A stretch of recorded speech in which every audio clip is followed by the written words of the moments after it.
Welcome to the Rim Break Rodeo. We hope this video helps. In this video, I will explain how to use Webflow templates full guide.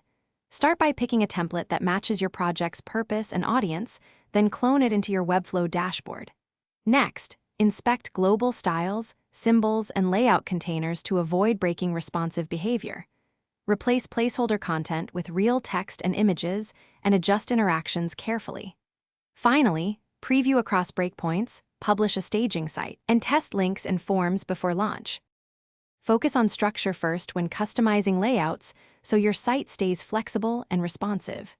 Use container, grid, and flexbox to rearrange content without disrupting global styles, and prefer classes and combo classes for consistent styling. Tackle tablet and mobile breakpoints early to prevent layout backtracking. Keep interactions simple while you refine layout, then layer animations and micro-interactions for polish once the structure is solid and content is finalized. If you are finding this video helpful, please subscribe and like to support more content. Quick recommendation: the Oala water bottle is great for long design sessions, it stays cold, is leak-proof, and fits most cup holders, which means fewer coffee runs. I use it while building sites to stay focused and energized.